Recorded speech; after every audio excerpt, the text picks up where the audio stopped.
Hello dear students, I am going to explain tenses today. Previously, I have completed parts of speech that has been completed. Now I am going to start tenses. It has been divided into three parts: present, past, and future. Everyone has been divided in four parts: indefinite, continuous, perfect, and perfect continuous. Now I am going to explain present indefinite tense today. Indefinite tense को मैंने बच्चों की सुविधा के लिए दो भाग में बांट रखा है। पहला है सिंगुलर सब्जेक्ट वाला, उसके बाद फिर प्लूरल सब्जेक्ट वाला। First of all singular subject में ही, शी, इट अथवा सिंगुलर सब्जेक्ट कोई भी हो, उनके साथ वर्ब के पीछे फर्स्ट फॉर्म आती है और फॉर्म के पीछे एस या ई एस का प्रयोग होता है। जिन शब्दों के पीछे एस आता है, एस एच आता है, डबल एस आता है, सी एच आता है या ओ आए, आपने उस शब्द के पीछे ई एस लगाना है। वर्ब की पहली फॉर्म के पीछे ई एस लगेगा और अन्यथा दूसरे शब्दों के लिए एस लगेगा। जैसे he reads, she reads etcetera. Interrogative और नेगेटिव सेंटेंसेस में डज का प्रयोग होता है। डज को हम जब इंटरोगेटिव में प्रयोग करते हैं, डज सब्जेक्ट से पहले प्रयोग आएगा। जैसे ही does not go, does he not go. She goes, does she goes, वह नहीं जाते, डज शी नॉट गोज। जब जब जब डज आएगा फिर हमने ई एस नहीं लगाना। She does not go, he does not go, mother does not cook etcetera. Example उदाहरण के लिए देखिए, राम रीड्स ए लेसन। रीड्स वर्ब है, फर्स्ट फॉर्म है, इसके पीछे हमने एस का प्रयोग किया है, लेसन ऑब्जेक्ट है। Now it is a complete sentence. She कुक्स the food, she के साथ कुक्स एस लगाया है क्योंकि के था। And it range daily, range के साथ एस लगाया हमने और इट यह जो सब्जेक्ट के रूप में आया है।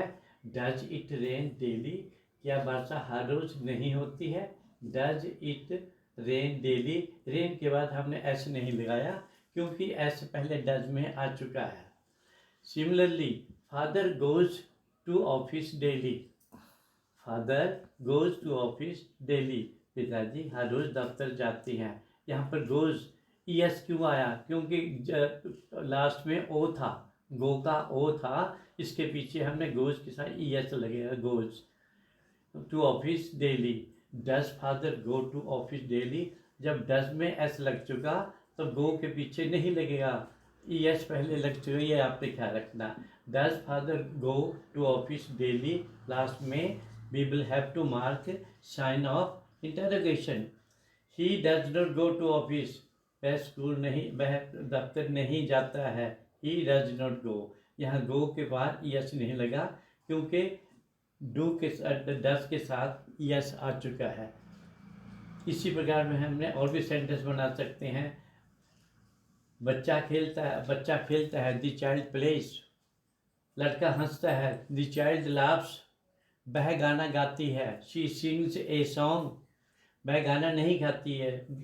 She does not sing a song, क्या वह गाना गाती है। Does she sing a song, last में साइन ऑफ इंटरोगेशन। अध्यापक पढ़ाता है, the teacher teaches a lesson, क्या अध्यापक पाठ पढ़ाता है। Does the teacher teach a lesson, यहाँ टीच के बाद ई एस नहीं आएगा क्योंकि डज में आ चुका है। शी कुक्स द फूड, वह खाना बनाती है, क्या वह खाना बनाती है। Does she cook the food, does she cook the food. Does it rain, does it rain, और यदि नेगेटिव का प्रयोग करना है, does it not rain, does it not rain. Father does not go to office daily, does father not go to office daily, ये प्रश्नवाचक भी बन गया और नेगेटिव भी बन गया। Does father go to office daily, he does not go to office daily, does he not go to office. Now I am going to explain the second part, that is plural subject. Plural subject में है I, you, they, we, और plural subject कोई भी हो सकता है, जैसे boys हैं, गर्ल्स हैं, आई है, यू है, वी है, दे है, पीपल हैं, लोग हैं, मेन हैं, बॉयज़ हैं, गर्ल्स हैं, etcetera. These are all plural subjects. इसमें जब हम प्लूरल के साथ प्लूरल सब्जेक्ट का प्रयोग करते हैं, इन प्लूरल के साथ वर्ब के फर्स्ट फॉर्म के पीछे एस और ई एस नहीं आता। ये सिर्फ सिंगुलर सब्जेक्ट के साथ आता है। प्लूरल सब्जेक्ट में एस और ई एस वर्ब के पीछे नहीं आता प्रेजेंट इंडेफिनिट टेंस में। For example, I read a lesson, you write a letter, we play a game. Play के पीछे ऐसे नहीं आया क्योंकि वी प्लूरल सब्जेक्ट है, यू प्लूरल सब्जेक्ट है, आई प्लूरल सब्जेक्ट है। Boys play, children make a noise, because this is a plural subject. Girls laugh in the class, girls laugh, S नहीं आएगा because the girls are in the plural subject, plural number. Girls laugh in the class. We do not write in the notebooks. हम किताबें नहीं लिखते हैं। Negative sense में और प्रश्नवाचक में हम प्लूरल के साथ डू का प्रयोग करते हैं, और जब नेगेटिव होगा तो डू नॉट आएगा। जब प्रश्नवाचक होगा, प्रश्न इंटेरोगेटिव में डू को हम सब्जेक्ट से पहले इस्तेमाल करते हैं। अब है we do not write in the notebooks, हम कापियों में नहीं लिखते हैं। They play a match in the ground, they play plural subject है, they play a match in the ground, खेल के मैदान में मैच खेलते हैं। Boys dance in the ground, लड़के ये प्लूरल है, dance in the ground, ground में नाचते हैं। चिल्ड्रन मेक ए नॉइस, बच्चे शोर मचाते हैं। मेक आएगा क्योंकि because this is in the plural subject. यदि चाइल्ड, एक बच्चा शोर मचाता है, the child makes a noise, children make a noise. Child के साथ ऐसे लगेगा, चिल्ड्रन के साथ नहीं लगेगा। Students appear in the examination, we do not go there, हम वहाँ नहीं जाते हैं। क्या हम वहाँ जाते हैं? Do we not take a bath in the morning, do we not take a bath in the morning, do we not come to school in time, क्या हम समय पर स्कूल नहीं जाते हैं? do we not come to school in time, वे समय पर school नहीं जाते हैं। they do not go to school in time, mother समय पर खाना नहीं बनाती है। mother does not cook the meal in time, लड़के समय पर स्कूल नहीं आते हैं। Boys do not go to school in time,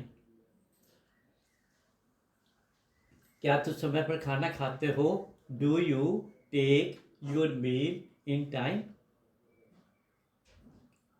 क्या राम समय पर काम करता है? Does Ram work well in time, Ram के साथ डज, ज़्यादा के साथ डू। और now I am going to explain further. There is a lot of difference between in time and on time. In the above sentences, do we not come to school in time, I have used in time. In time और on time में there is a lot of difference. In time meant for not late. Suppose हमारा जो school शुरू होता है 10 बजे शुरू होता है, हम 9:45 बजे पहुँच गए, वी आर इन टाइम। घंटी 15 मिनट के बाद बजेगी, हम पहले पहुंच गए, 15 मिनट पहले, 20 मिनट पहले, चाहे 5 मिनट पहले पहुंच गए। Now we are in time, we are not late, we are in time. Suppose, लेकिन ऑन टाइम में ऑन टाइम में आता है वो अकॉर्डिंग टू शेड्यूल टाइम है, वो ऑन टाइम है। जैसे the peon rings the bell on time, जो समय घंटी बजने का समय है उसमें वो बेल बजेगी। रेलवे स्टेशन के ऊपर गाड़ी नहीं आने, उसका टाइम निश्चित है। The train arrived at the platform on time. The train departed from the platform on time. The PN means on time means according to the schedule time, समय सारणी के अनुसार जो भी काम होता है, चाहे दफ्तर लगना, छुट्टी होनी है, वो उसके साथ ऑन टाइम आएगा। इन पर्सनल कैपेसिटी में हम 15-20 मिनट पहले, 25 मिनट पहले पहुंच गए, it mean we are not late, we are in time. Now this has been completed. If there, मैं आपसे ये रिक्वेस्ट करता हूँ, इफ़ यू हैव इस पर पसंद में आए, कुछ आपको अच्छा लगा है, इसे लाइक कीजिए, डिसलाइक भी कर सकते हैं, लाइक कीजिए अवश्य दे। और कल इसकी जो भी मैं अच्छी कह रहा हूँ सिंपल ढंग से और भी आगे बताता रहूँ। I have completed present indefinite tense. Tomorrow I will teach you further. यदि इस पर आपके लाइक अवश्य कीजिए, मैं और भी सिंपल तरीके से आगे बताता रहूँगा और नए से नए नियम बता रहा हूँ। Thank you so much.